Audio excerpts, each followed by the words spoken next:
Herkese Tatlı Sanatı Mutfağı kanalımdan merhabalar. Bugün sizler için çok lezzetli bir kurabiye tarifim var. Salçalı, çörek otlu, baharatlı, şahane bir kurabiye tarifi. Çok beğeneceğinizi düşünüyorum. Öyleyse fazla vakit harcamadan hemen bu lezzetli tuzlu kurabiye tarifime geçelim. Öncelikle uygun bir kabımızın içerisine 1 su bardağı sıvı yağımızı ekleyelim. 2 yemek kaşığı sirke ekleyelim. 1 adet yumurtanın akını ekleyelim. 1 yemek kaşığı çörek otu ekleyelim. 1 adet yumurtanın akını kabımızın içerisine ekliyoruz. Yumurtanın sarısını ise üzeri için ayrı bir kapta ayırıyoruz. 1 yemek kaşığı toz şeker ekleyelim. Ve 1 yemek kaşığı biber salçası ya da domates salçası ekleyebilirsiniz. Ben 1 yemek kaşığı biber salçası ekledim. 1 çay kaşığı tuz, 1 çay kaşığı toz kırmızı biber, 1 çay kaşığı kekik ve 1 paket hamur kabartma tozu ekliyorum. Eğer acı seviyorsanız 1 çay kaşığı pul biber de ekleyebilirsiniz ama benim çocuklarım acı sevmediği için pul biber eklemedim. Bir de salçanız tuzluysa eğer yarım çay kaşığı tuz ekleyebilirsiniz.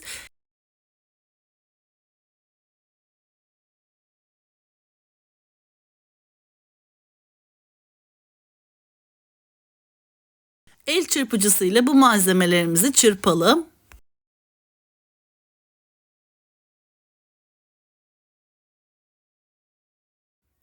Malzemelerimizi çırptıktan sonra oda sıcaklığında beklettiğimiz 125 gram tereyağımızı ekleyelim. Dilerseniz tereyağı yerine margarin de kullanabilirsiniz.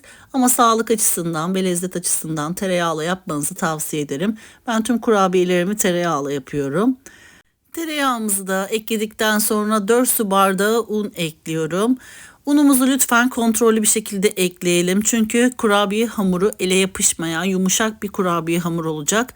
Benim kullanmış olduğum su bardağı ölçüm 200 mililitrelik ölçüde. Gördüğünüz gibi 4 su bardağı unumu ekliyorum. Kontrollü bir şekilde ekleyelim. Unumuzu da ekledikten sonra elimizle kurabiye hamurumuzu yoğuralım.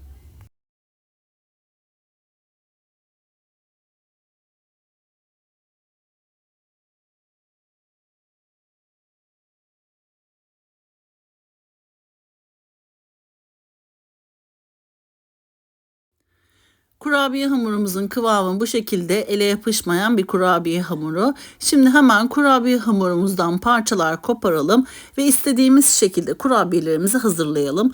Ben rulo şeklinde şekil vermek istedim. Susamlı çubuk krakerler gibi biliyorsunuzdur mutlaka. Biraz daha uzun yaptığınız zaman aynı şekilde böyle doğum günlerinde veya özel günlerinizde bardakların içerisine koyarak şık bir sunum elde edebilirsiniz. Benim yapmış olduğum boyut bu şekilde parmak ölçüsünde. Dilerseniz daha uzun boyutlarda da yapabilirsiniz. Çok güzel kurabiye hamuru şekil alıyor. Kolaylıkla şekil verebilirsiniz. Ben bu malzeme ölçüleriyle toplamda 54 adet kurabiye elde ettim. Daha fazla yapmak isterseniz malzeme ölçülerinin hepsini yarı olarak arttırın. Daha fazla sayıda kurabiyeler elde edebilirsiniz. Daha az yapmak isterseniz de malzeme ölçülerini yarı olarak azaltarak daha az sayıda kurabiyeler elde edebilirsiniz. Normalde bu salçalı kurabiye, pizza kurabiye olarak bilinen bu kurabiyeyi yuvarlak şekilde yapıyoruz biliyorsunuz ki kenarları tırtıklı bir şekilde. Ben bu sefer rulo şeklinde yapmak istedim. Çubuk kraker olarak sunum etmek istedim ve böyle de yemesi gerçekten çok keyifli.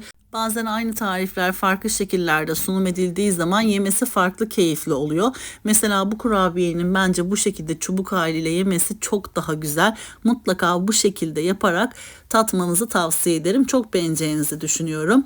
Kurabiye hamurum bitene kadar bu işlemi yapıyorum. Kurabiyelerim gördüğünüz gibi hazır. Kurabiyelerimin hepsini yağlı kağıt serili fırın tepsime aralıklı bir şekilde dizdim. Çok fazla aralık bırakmanıza gerek yok. İçerisinde hamur kabartma tozu olsa bile unun malzemesi çok fazla olduğu için kabarması da çok fazla olmayacaktır. O yüzden birazcık sık sık da yerleştirebilirsiniz. Kurabiyelerimizi bu şekilde dizdikten sonra üzeri için ayırdığımız yumurta sarısını kurabiyelerimizin üzerine sürelim. Sonrasında bir çatal yardımıyla kurabiyelerin üzerinde çizik oluşturalım. Dilerseniz üzerine susam da serpebilirsiniz yumurta sarısını sürdükten sonra. Eğer üzeri sade olmasını istemiyorsanız ya da benim yaptığım gibi yumurta sarısını buladuktan sonra bir çatal yardımıyla çizgiler de oluşturabilirsiniz. Kurabiyelerimiz şimdi hazır. Önceden ısınmış 180 derecelik alt üst fırın ayarında fanlı ayarda kurabiyelerimizi yaklaşık 20 dakika kadar pişirelim. Ben tuzlu kurabiye tariflerini biraz gevrek sevdiğim için fırında biraz fazla tutuyorum. 15 dakikanın sonrasında lütfen kontrol edelim. O şekilde pişirmeye devam edelim. Hemen kurabiyelerim piştikten sonra sunum tabağıma diziyorum ve sizlere yakından kıyırlığını, iç dokusunu göstermek istiyorum. Gerçekten yiyebileceğiniz en lezzetli kıyır tuzlu kurabiye tarifi.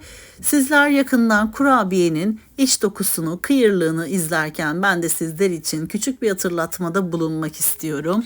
YouTube kanalıma henüz abone olmadıysanız YouTube kanalıma abone olmayı, paylaştığım videolarıma beğeni bırakmayı lütfen unutmayınız. Gün aşırı yepyeni tariflerimi kanalımda sizler için paylaşıyorum. Anında haberdar olabilmek için bildirim zilini lütfen açınız. Böylelikle yepyeni tariflerimi ilk siz görmüş olacaksınız.